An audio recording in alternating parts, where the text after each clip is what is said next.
സന്ദീപ് പോയി എന്നൊക്കെ പറഞ്ഞിട്ട് വളരെ മോശമായിട്ട് സംസാരിക്കുന്നുണ്ട്. സാരമില്ല ചേച്ചി, പോയത് പോയി. നമുക്കെന്ത് ചെയ്യാൻ പറ്റും? ഇനി ആരും ആ സംഘടനയിൽ നിന്ന് കൊഴിഞ്ഞു പോവാതെ നോക്കുക. അതല്ലേ നമുക്ക് ചെയ്യാൻ കഴിയൂ. നമ്മുടെ ഒരു കേന്ദ്രമന്ത്രിയുണ്ട്, ജോർജ് കുര്യൻ എന്ന് പറഞ്ഞിട്ടുള്ള. നിങ്ങൾക്ക് കാണാൻ പറ്റുവാണെങ്കിൽ ഞാൻ കാണിച്ചു തരാം. ഇദ്ദേഹത്തിനെ നിങ്ങൾ സൂക്ഷിച്ച് നോക്കിയാൽ മതി. അദ്ദേഹത്തിന് 64 വയസ്സുണ്ട്. അതായത് നിലവിൽ കേന്ദ്ര സഹമന്ത്രിയാണ്. 1980 BJP രൂപീകരിച്ച നാൾ മുതൽ ഇദ്ദേഹം പാർട്ടിയുടെ കൂടെയുണ്ട്. മനസ്സിലായില്ല?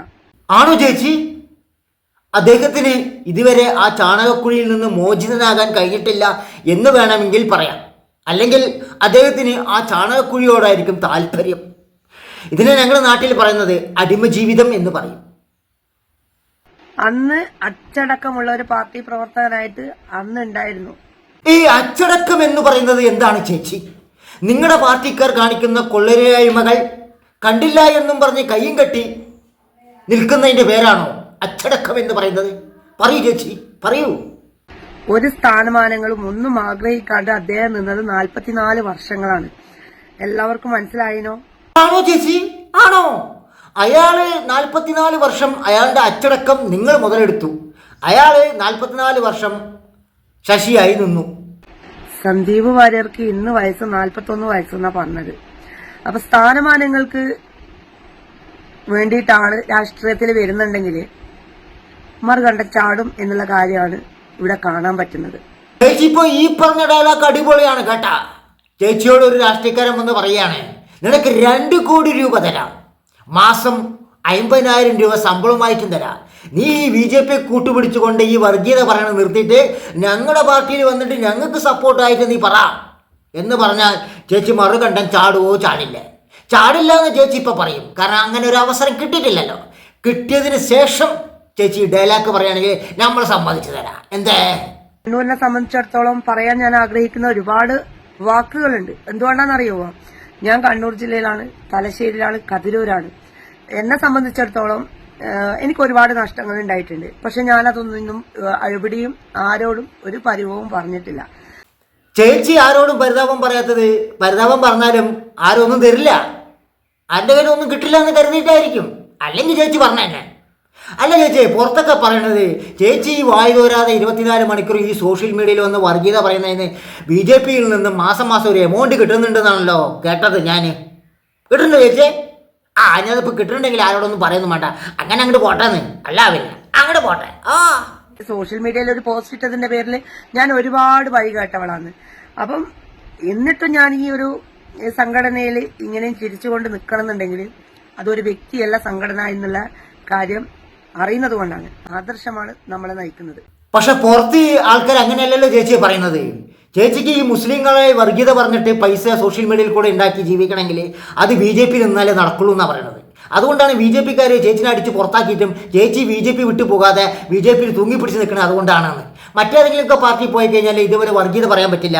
അതുകൊണ്ട് സോഷ്യൽ മീഡിയയിൽ മുസ്ലിങ്ങളെ വർഗീയത പറഞ്ഞ് പൈസ ഉണ്ടാക്കി നിൽക്കാൻ പറ്റില്ല എന്നൊക്കെയാണ് പുറത്ത് പറയുന്നത്. ശരിയാണോ ചേച്ചി? അങ്ങനെ ആയിരിക്കില്ലേ? അങ്ങനെ ആയിരിക്കും അല്ലേ? അങ്ങനെ തന്നെ ആയിരിക്കും അല്ലേ? ആയിരിക്കും.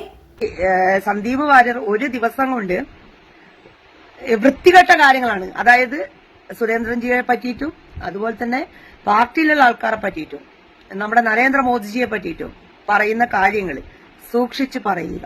അയ്യോ അയ്യന്റെ മണ്ണമ്മേ, ഈ സന്ദീപ് വാര്യര് BJPയിൽ ഇരുന്നു കൊണ്ട് മറ്റുള്ള പാർട്ടിക്കാരെ കുറ്റം പറയുമ്പോഴും വർഗീയത പറയുമ്പോഴും മറ്റുള്ള രാഷ്ട്രീയക്കാരെ ആക്ഷേപിക്കുമ്പോഴും കളിയാക്കുമ്പോഴും ഈ BJPയിൽ ഇരിക്കുമ്പോൾ സന്ദീപ് വാര്യർ പറഞ്ഞപ്പോൾ തേനാണ്. ഇപ്പൊ BJP വിട്ട് കോൺഗ്രസിൽ വന്ന സന്ദീപ് വാര്യര് BJP എതിർത്ത് പറയുമ്പോൾ സൂക്ഷിച്ചില്ലെങ്കിൽ ദുഃഖിക്കുന്നു. എന്ത് ന്യായമാണ് ചേച്ചിയെ ഈ പറയണത്? എന്ത് ന്യായമാണ് നിങ്ങൾ ഈ പറയണത്? അപ്പൊ നിങ്ങളുടെ ഭാഗത്തിരുന്നു കൊണ്ട് എന്ത് തെണ്ടിത്തരവും പറയാം അല്ലേ? ഇവിടെ ഇരുന്നു കൊണ്ട് നിങ്ങൾ തെണ്ടിത്തരാൻ പറയുമ്പോൾ നിങ്ങൾക്ക് സഹിക്കൂല. അതങ്ങ് കോണാട്ടി പോയി പറഞ്ഞാൽ മതി. അപ്പം തീർച്ചയായിട്ടും നിങ്ങൾ കോൺഗ്രസിലേക്ക് പോയി. ഇതൊന്നുമല്ല ഇവിടുത്തെ വിഷയം. ആർക്കും ഒരു വിഷയവുമില്ല. ആർക്കും ഒരു വിഷയമില്ലെങ്കിൽ പിന്നെ എന്തിനാണ് ചേച്ചിയെ കരഞ്ഞുകൊണ്ടൊരു വീഡിയോ ഇടുന്നത്? മൂടിക്കൊണ്ട് പോയാൽ പോരെ? 3-4 ദിവസമായി സംഖ്യകൾ സോഷ്യൽ മീഡിയയിൽ വന്ന് ഇരുന്ന് കരഞ്ഞ് മെഴുകിക്കൊണ്ടിരിക്കണത്. സോഷ്യൽ മീഡിയയിൽ വന്ന് കരഞ്ഞ് മെഴുകി കൊണ്ടുപോയി ഇരിക്കുകയും ചെയ്യും. എന്നിട്ട് അപ്പുറത്ത് പോയിട്ട് സന്ദീപ് വാര്യർ പോയതിൽ ഞങ്ങൾക്കൊരു വിഷമമില്ല എന്നും പറയുകയും ചെയ്യും. എന്താ ചേച്ചി ഇതൊക്കെ? ഒരുപാട് ആൾക്കാർ വേർപ്പൊഴിച്ച് കാത്തിരുന്ന് പാർട്ടി വളർത്തിയിട്ടും അതുപോലെ തന്നെ കൊടി കുത്തിയിട്ടും ഒരുപാട് ആൾക്കാർ ജയിലിൽ കിടന്നിട്ടും ഉള്ള ആൾക്കാരൊക്കെ ഉണ്ട്. അങ്ങനെ പാർട്ടിക്കകത്ത് കൊടികുത്തിയിട്ടും ജയിലിൽ കിടന്നിട്ടും സമരം ചെയ്തിട്ടും പോസ്റ്റ് ഒട്ടിയിട്ടും കിടക്കുന്ന BJPക്കാർ ഇന്നും ആ അടിമട്ടത്തിൽ തന്നെയാണ് കിടക്കുന്നത്. ഇന്നലെ വന്ന ഒരു സിനിമാ നടൻ സുരേഷ് ഗോപിനെ പിടിച്ച് തലയിൽ തൂക്കി വെച്ച് കേന്ദ്ര സഹമന്ത്രിയാക്കുകയും ചെയ്തു. അപ്പൊ പിന്നെ സന്ദീപ് വാര്യറിനെ കുറ്റം പറയാൻ പറ്റൂല. അയാൾ ബുദ്ധിപൂർവ്വം എടുത്ത തീരുമാനമാണ്. ഇനിയും ആ പാർട്ടിയിൽ ഞാൻ ഒരു അടിമയായി കിടക്കാൻ താല്പര്യമില്ല എന്ന് അയാൾ മനസ്സുകൊണ്ട് വിചാരിച്ചു.